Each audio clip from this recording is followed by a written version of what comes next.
In the Garden of Gethsemane, Jesus told his inner circle to watch and pray, but yet he found them sleeping. What about us? When Jesus looks at us, does he find us watching and praying, or are we allowing temptation to lull us to sleep? This week on Wonderfully Weird Living with Pastor Drake, we'll find out the two vital aspects of this command that we must put into place to grow into spiritual maturity. Drake Hunter is senior pastor at Elevating Life Church in Fort Morgan, Colorado, founder of the nonprofit 4Dimensional Living, as well as the author of 3 books, including his latest, Wonderfully Weird, and the upcoming Wonderfully Weird Goodness. Now, this week's edition of Wonderfully Weird Living with Pastor Drake Hunter. Welcome back once again to Wonderfully Weird Living with Pastor Drake. I'm your host, John Waters. Glad to be here with you. And of course, Pastor Drake is here. And Drake, let me wish you a happy 3rd week of Advent. Yes. Oh my goodness. We are in Advent season once again. And just a wonderful season, of course, when we're thinking about peace and love and joy. I'm missing one there. Hope. Yes. Thank you. That's the one I should have known that. I'm the one that presented that a couple of weeks ago. So anyway, yes, here we are. And it is a joyful season. And, in December and doing everything we do, and what a joy it is, and to connect with people and just get to be, all those things we're talking about in Advent. Well, and Advent is that anticipation of the coming of Christ. That's right. That time when we watch and pray as we are anticipating the coming of the Christ child. That's exactly right. And so what a season. Yeah, absolutely. Well, and also our live nativity going well. We've had it a couple of weeks now. We have a couple of Saturdays left. And of course, want to invite everyone to come out and enjoy that as well. I am so proud of our team. They knock it out of the park every event that we do. And they give it all.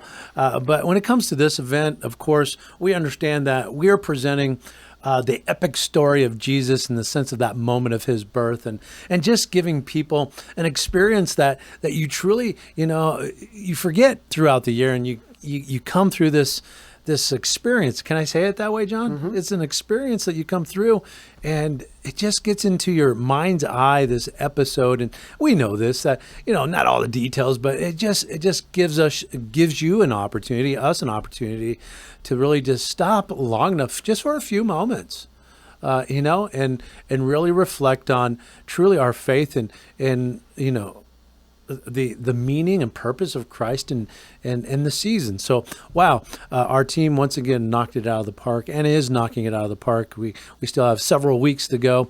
We do it in December for the whole month. So every Saturday. Mm-hmm. That's right, 6 to 8 in little old Fort Morgan. Yep. And so we're thrilled to be able to present that in a way that we just want to glorify God, and what we want to do too is just give a sense of reverence and awe for God through this experience. And hopefully people are blessed through it. So, absolutely. Yeah. Absolutely. Well, as we continue our journey down this path of the wonderfully weird commands of Christ that we started so long ago, we continue on to the next one, which is watch and pray, which is number 46. 46. Yeah, number 46. Out of 49. So, and that does mean something, where we're going today. So we've got to pay attention to all these different teachings to let us know where we're at. Kind of a turning point a little bit. Huge turning point. Yeah. That's right. Yeah. Well, and we will be in Matthew chapter 26, verse 41. And so if you want to turn there in your Bibles or on your app or whatever you want to do, or if you're just listening, that's fine too. But as folks are getting there and getting prepared for that, Drake, what is our question this week? Well, as you know, John, every week I do have a question, and here it is. This is a good one, and we need to really reflect on this serious question. Here it is. Is the lack of observation skills and focus destroying your relationship with God and others? Now, I've asked similar questions, but here it is centered on those two thoughts there: observation skills and focus, because that's what this command is all about. Watch and pray. So we're going to lean into this today, and we're going to be focused in a way that perhaps maybe might be a little different than how we understand it when it comes to who we are in our faith today. Because as we all know, many of these commands or many of the teachings of Christ have been watered down. And so we've got to lean into it and get serious, especially with this particular command, because here, John, I know you know this, but here is where maturity truly shines. Right. And when somebody can understand this command and get those character traits into them, so they parallel, reflect Jesus in their character, there's some serious roles and responsibilities to follow. And so, but this is the key in the sense of, are you ready for it? Because this is the command that does share with other, let's say, mature leaders, be it a pastor, elder, leaders in the church, to say, okay, I believe this person is ready for that next step of maturity, if you will.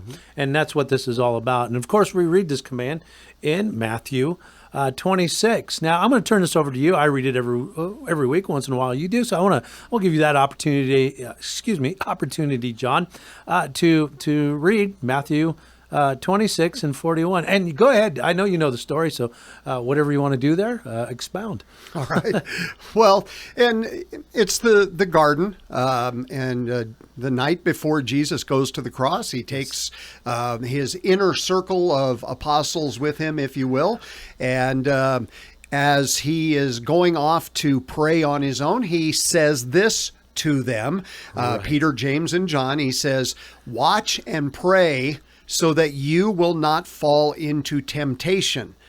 The spirit is willing, but the flesh is weak." Yeah, and it's that last part, John, I want to get to a little bit, because most people can recall the story, because Jesus went off at this point to go pray, to get focused, if you will, for what was coming. And then he comes back just a short hour later, and what does he find? All three of them asleep. Yeah, snoring. The Z's were coming out. And, we can kind of, point fingers here at the disciples here. But come on, isn't that our reality where we're at today? How many of us are not paying attention? How many of us blame the distractions and maybe even ADD? And I understand all that's for real out there. Don't get me wrong. But part of that is because we're not leaning into this particular command. And it does make sense, because here's Jesus at the end of his earthly ministry. These men were still young in the faith, right, no matter how you look at it. Right. But what a perfect opportunity for Jesus to come back and then teach this particular command that will develop a trait they will need in just a few weeks, months, if you will, and because they're going to take over the roles and responsibility of Jesus' ministry here on earth, and they need this command so that they will produce certain skills and ability so that they are true, mature leaders in the faith. And that's what we need today, because we can say all day long that we're mature. However, there is evidence out there through who you are, through your character, through the way you think, through the way you feel, through the way you act, that will answer the question if you are mature and if you are ready for what's going to happen after this command. So let's do that today, and let's kind of look at this, and let's put our thinking caps on, and let's get focused so that we can then truly answer the question, am I mature? Or am I maybe lacking? Maybe I got some blind spots. Who knows? So again, John, let me read that, since to get this back focused, where we're focusing on Matthew 26:41. Watch and pray so that you will not fall into temptation. The spirit is willing, but the flesh is weak. And wow, again, that's the second time we're reading it, and so true. The spirit is willing, but the flesh is weak. You know, John, I know you've heard me say this, but one of the things that I'm assessing when I'm connecting with people at the church, or I need to make a decision, is this person the right person, the best person to put in this role, let's say? And, you know, what's the one thing I'm asking myself? Because they all say they can do it, but what I'm asking myself is, will they? Isn't that just a wonderful question or a statement? I know you can do it, but will you? Right. And we need to understand that and answer that question, because we can do it. No problem, we can do it. But will you? And it takes character, the character of Jesus, to truly carry out the faith where you're enduring things, where you are truly going to get through whatever storms you need to get through. You can do it, but will you? And so what a beautiful thought to think about over the next few days, so that we can truly then get our will lined up with God. And then not only can we do it, we will do it. Well, and it's that, I guess, to go back to the Apostle Paul, is this someone who's going to run the entire race? Yes. Or as soon as there's some difficulty, will they say, well, that's it, I'm done? Yeah. Are they going to get the project done? Now, when I say that, I mean this, are you going to continue to gain wisdom and cultivate the fear of the Lord in the faith that you're truly going to make an impact in the sense of God's goodness, and be that reflection, that image of God that we are commanded to reflect? Well, for that to happen, that reflection in the sense of that behavior and what we're doing, you must get through some conditioning that the world has placed on you. We don't blame them, but we have to get through that, and it's going to take hard work. And so, and isn't it sad today, when things get hard, people run. Right. And part of that, and I'm speaking of Christians here, I'm speaking of leaders. It's quite sad, and I don't want to seem unsympathetic here, but at the same time, the reality is pastors and youth pastors and people are leaving the ministry all over the place. Well, perhaps, maybe, just maybe, it's because this command is not properly understood, and or the proper skills are put in place so that you can learn to endure the ministry properly, and not blame, and say, you know what, we're going to do this, and then we're going to do it happily, with joy, because it is out there. But you have to make adjustments. You have to make a decision to seek God's kingdom no matter what, and be determined. And here's one thing that just came to mind. One thing we can't do is say this. I ended up here, John. Oh. No.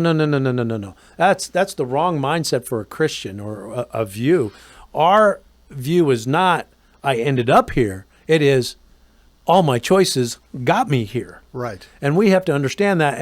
And that's why this command is so important. This is where I'm going, John, with this, is because when we learn to watch and pray, and we understand it, and we put the let's say the observation skills in place, and learn and become mature in that, then we can truly ask questions and see. We can ask questions, seek after God's kingdom, but more importantly, we can also see our blind spots. And if we can see our blind spots, or have people help us in that, we can pray about it, and we can focus on the purpose of God and fill in those blind spots. We are going to just grow naturally in the faith. And it'll become second nature, not in human nature, but divine nature, wisdom, God's wisdom. And part of maturity is understanding that you do have blind spots, and you don't know what your blind spots are because you're blind to them. That's where you have to trust others to fill in those gaps for you so that you can grow and mature. Yeah, in the military, we call those spotters, right? If you're driving, you got to have a spotter because you can't see everything. And if you think you can, you're mistaking. And so then you need to go back to repent. Yeah, that's right. Go back to command number 1. But you get the trusted source, if you will, people in your life, and let them be spotters in your life to help you out with this command so that you can grow, and be humble about it. Another challenge is, we approach people and you're like, hey, can I help you out? And you point out those blind spots, but what happens? You get defensive. You get angry and defensive and mad, going, well, I'm just here to help you out. I want to give you some feedback. and so that you become better in who God created you to be. Better yet, you get closer to God when you have mature people guiding you and giving you good feedback. And so, so we come back to this, watch and pray, and we got to answer the question: what is this command all about? Well, we've already used the word. This command is all about developing Jesus's character trait of endurance and killing man's trait of discouragement. Right. Again, as I shared, so many people are leaving the ministry or just on the sidelines of ministry because they're so discouraged. Well, I promise you, this command, this teaching of Christ will get that character trait in place where you can endure things properly and truly push discouragement aside, where you're truly enjoying the faith in the way it's designed to be enjoyed. So what is endurance, though, John? Let's kind of talk about that a little bit so we understand what it is. Okay. And so, endurance is nothing more than the ability to withstand hardship or adversity, especially, let me put it this way, the ability to sustain a prolonged stressful effort or activity such as running a marathon comes to mind. Yeah. That runner's endurance. Well, we have to have spiritual endurance. It all works together. And so, are we going to have hardships? Hello. Absolutely. Yep. We live in the fall, but isn't the whole reality of where we live now to endure the fall, that we have to get the character of Jesus into us? And that's what these commands are all about, where then we can endure anything, or better yet, we can meet the demands of reality, good or bad. And that's what this is all about. And so we truly want to lean into developing certain skills so that we can truly endure things. Mm-hmm. Now, let me say this. Life isn't you're not always running a race 24 hours a day. You're not always in that endurance mode, I should say, as well. You know what? You've got to learn how to observe your life and learn to I can take a break here. Mm-hmm. I can recharge here. I need to reflect over here. It's kind of like, a runner doesn't run all the time, but they do have to run during certain periods of time, and we've got to train, we've got to practice, we've got to be ready for it. Or think of it like a cross-country car trip. There are rest areas along the way where you pull off and you stop so that you can make whatever adjustments you need to make to your, stretch out, make adjustments to your map if you need to, things like that, so that you endure through that trip. Yeah, no, if you're in a vehicle cross country, you got to stop at some gas stations as well and fill up your gas tank. And for the Christian, we know how to do that. It's the bread of life. It's the principles of God, and as we're practicing things so that we can perform and get to the places we need to get to. And we like to think of church on Sunday morning as that gas station. Yeah, good. Yes, amen. We can park it there, couldn't we? Unfortunately, there's a lot of people running on very little gas because they don't stop at that station. But that's for another time. Yes. And so I think it's obvious the problem here when it comes to this particular command and who we are as Christians. It's the lack of observation and focus skills, as I shared earlier. The lack of observation skills where you can't watch and pray. Now, Christians lack observation skills. There's no doubt about that in my mind, especially when it comes to, let me say it this way, their own self-leadership. They failed to get over their thoughts and feelings and actions to see, as we shared, the blind spots, the gaps, or those inefficiencies. And we have to make sure that we're taking the beam out of our own eye first, I guess, going all the way back to the command, judge not, and learn how to get over our own life, observation towers, and I think of the Eiffel Tower here. I think of the conning towers at Disneyland. I think of several stories in my own experience in the military where you've got to get over things. Well, first and foremost, you have to learn to get over your own life And let me say this, if you're not in the habit of doing that and adjusting, finding out challenges and finding out what the greatest issue is, and then let's say going down and taking care of that, if you're not doing this on a consistent basis, you're not mature. Can I be that straightforward? Mm-hmm. Because I will say this, observational skills, if you will, are top of the list of leadership skills, without a shadow of a doubt. And take that to the bank with my understanding. 21 years in the military. I have an undergrad work in leadership management. It is essential that we understand and learn the skills of observation. And of course, what goes with that is focus. And doesn't it make sense, John, with this command where we're thinking about these problems, that, well, watch and pray links with those two skills beautifully. And so, watch is implying observation. And then, of course, pray. Why do we pray? Well, the model prayer in Matthew chapter 6, Jesus gives us that template. That prayer, the Lord's Prayer, is nothing more than getting you focused on the Great Commandment and the Great Commission. If you truly understand that prayer, the first part is the Great Commandment. The second part is the Great Commission. And it's getting us focused. And we should be praying that 3 or 4 times a day to keep us focused. Mm-hmm. And so there's Paul, right? In everything I do, I'm in prayer. Now, we need to pray, of course, specifically for people and events and things like that, but we are to be in a constant focus, if you will, in our faith. We got to pay attention. Drake, there are those who say, I'm very good at observation skills. I can find flaws in other people like you wouldn't believe. Well, let me clarify what observation skills are. How about that? Observation skills refer to the ability to use your mind and all of your senses, to include, let me put this one in place, your intuition. Mm-hmm. All of your senses to recognize and analyze and recall, if you will. And you have to work on it. This just doesn't happen.